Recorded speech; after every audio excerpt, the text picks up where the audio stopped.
This went from a football story to a drunken media story. I think it is a night for deep self-reflection. He's behind because he's only played for his daddy in an offense totally bent Shedeur's direction. The NFL has been clueless for 50 years when it comes to evaluating quarterbacks. Clueless.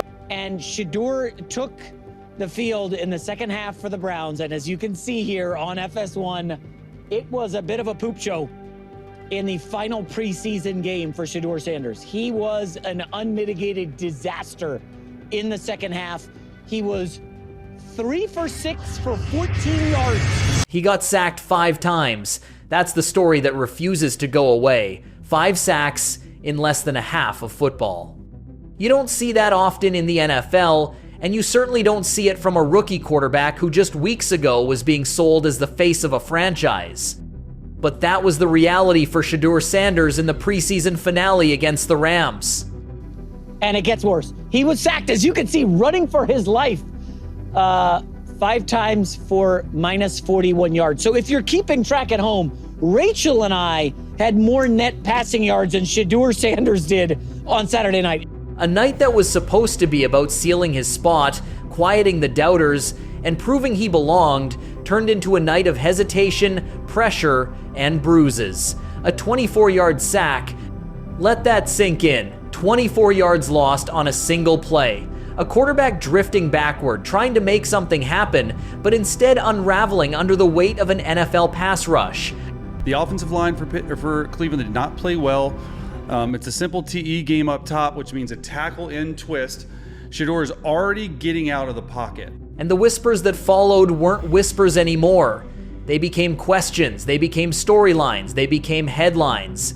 Could Shedeur Sanders actually be cut by the Cleveland Browns? This wasn't just another bad outing, this was the preseason finale, the game that matters more than any other August snap because it determines futures. They've got to prove it before they get the accolades. The opposite seems to be happening with Shedeur Sanders. His legion of fans, he's now a celebrity quarterback, they're just expecting him to make the roster. I don't know that it's a 100% lock. Sanders wanted to be in for the final drive, the moment when legends start to etch their names. He asked to run the 2-minute drill. He wanted the huddle, but Kevin Stefanski made the call. Sit him down, give it to Tyler Huntley, and Huntley marched the Browns to a game-winning drive. Cameras zoomed in on Sanders sitting on the bench, helmet in hand, staring out into space. You could see the frustration in his eyes. You could see the moment slipping away. He wanted that drive.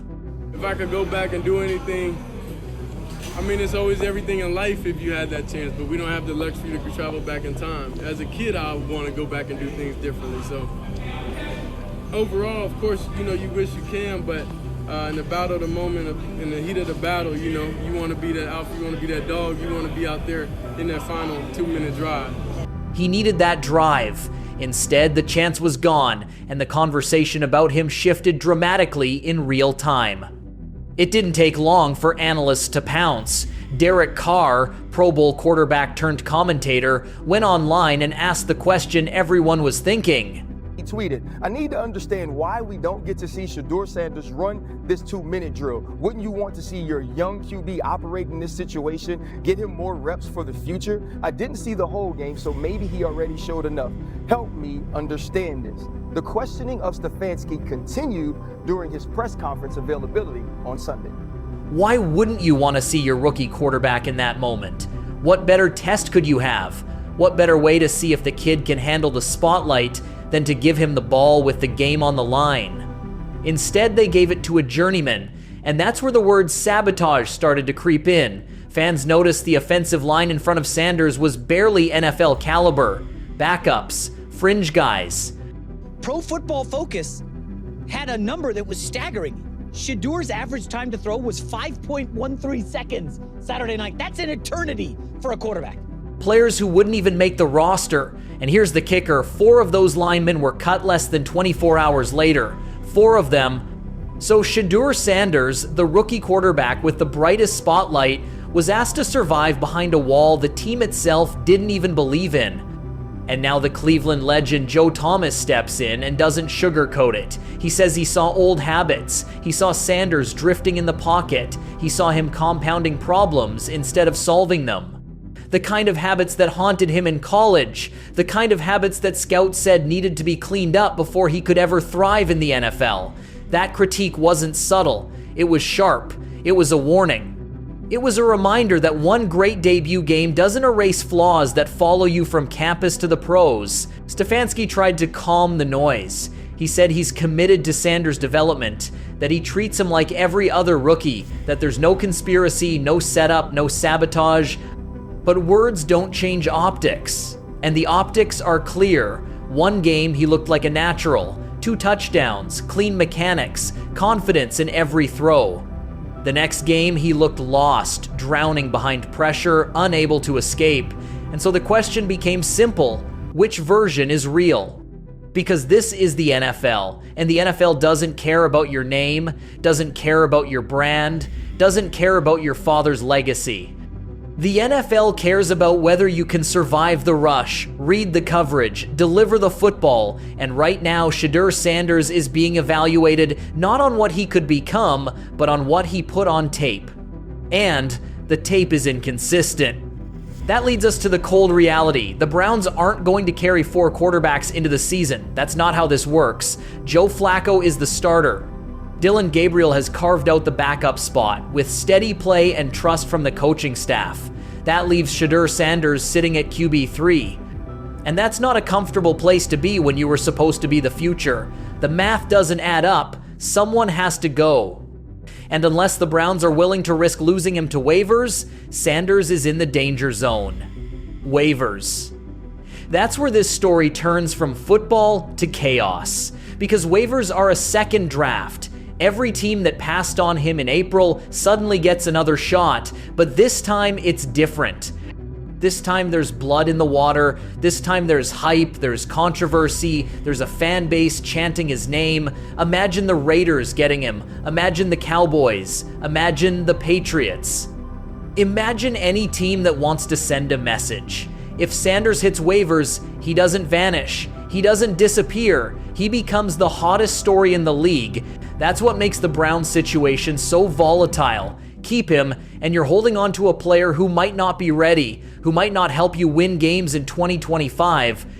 Cut him, and you risk being the franchise that wasted a pick and handed a motivated Sanders to another team. That's not just a football decision. That's politics, that's PR, that's ego.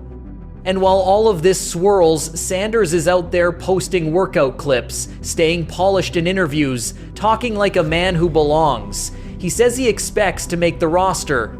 He says he thinks about himself in high regard. He's not sulking, he's not hiding, he's projecting confidence. And that's where the tension builds, because fans see it, they buy into it, they want it, they chant his name before he's even thrown a touchdown in the regular season. And that kind of energy doesn't just fade, it builds, it pressures executives, it shifts narratives. So now the Browns are in the middle of a storm of their own making. They drafted him in the 5th round. They didn't expect him to fall that far, but they took him.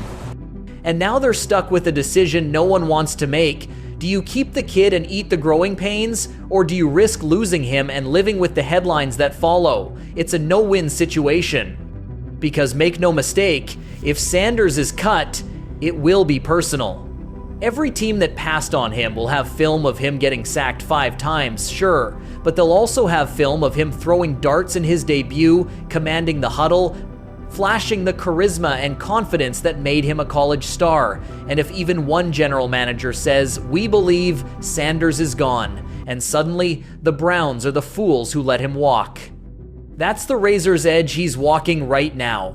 One rep at practice could tip the balance. One interception could seal his fate. One fumble could make the decision easy for the front office. That's how thin the margin is, from QB2 to unemployed in a matter of weeks. And yet, there's another reality here. Sanders is a magnet for talent. He brought Travis Hunter to Colorado. He brought Jordan Seaton. Receivers, linemen, playmakers, they wanted to play with him. That kind of draw doesn't just vanish because of a bad preseason game. Teams know that, coaches know that. Even if the Browns cut him, there are franchises that will see more than the sacks.